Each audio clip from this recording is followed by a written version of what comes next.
ऐसी भगति न होई रे भाई, राम नाम बिन जो कुछ करिए, सो सब भरम कहाई। भगती न रसदान, भगती न कथे ज्ञान, भगती न बन में गुफा खुदाई। ऐसी भगती न हुई रे भाई, राम नाम बिन जो कुछ करिए, सो सब भरम कहाई।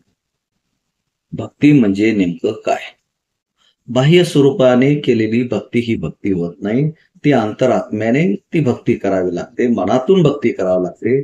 श्रद्धा ठेवावी लागते. ती खरी भक्ती. आणि त्या भक्तीचं स्वरूप रविदास महाराज सांगताना सांगतात, कुणाला दान धर्म रसदान केलं, खायला प्यायला घातलं, म्हणजे काही ती भक्ती होत नाही.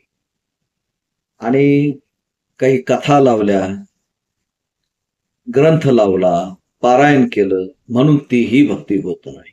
जंगलामध्ये निर्जन ठिकाणी जाऊन गुंफेमध्ये जाऊन बसला आणि तप करत बसले, म्हणजे तीही भक्ती होत नाही. मग ती भक्ती अशी कोणती? रविदासांनी सांगितलेली ती भक्ती कोणती?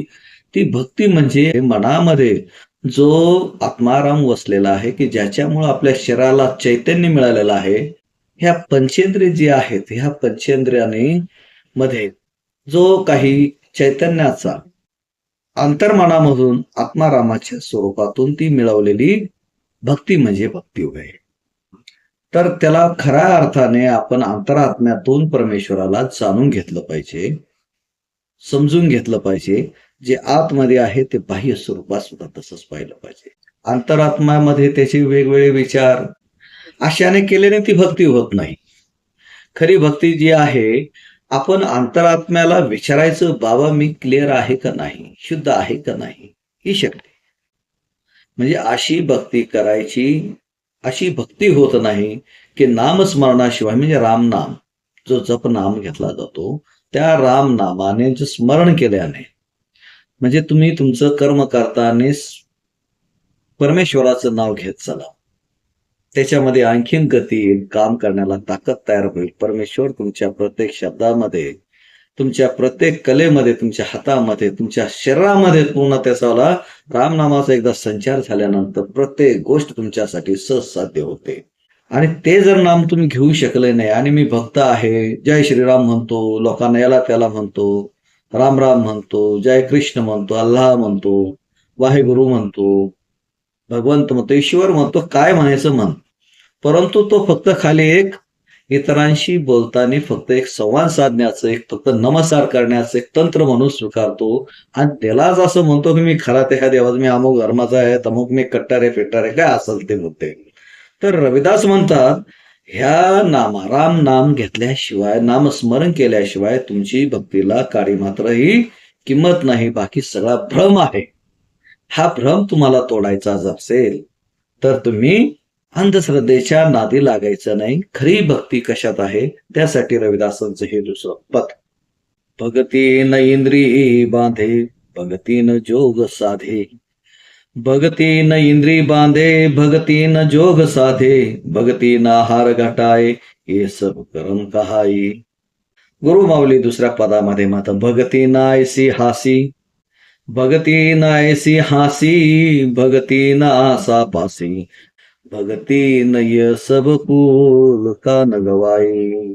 संत गुरु रविदास महाराज आपल्याला दुसऱ्या पदामध्ये म्हणतात, भक्ती म्हणजे आहे काय आहे आणि काय नाही. म्हणजे संसारात आपण ज्याला भक्ती म्हणतो, त्यातील काही उदाहरणे ही भक्तीच्या नावाखाली भ्रमयुक्त आहेत. हे एकदा समजले की भक्ती समजण्यास सोपे जाईल.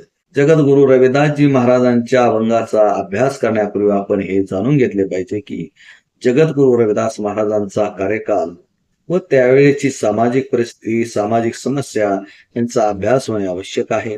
त्यावेळी जगद्गुरु रविदास महाराजांना पूर्ण कल्पना होती की अस्पृश्य, पीडित, वंचित, शोषित समाजाची जी दुर्दशा झाली आहे त्याला कारण ब्राह्मणवाद आहे.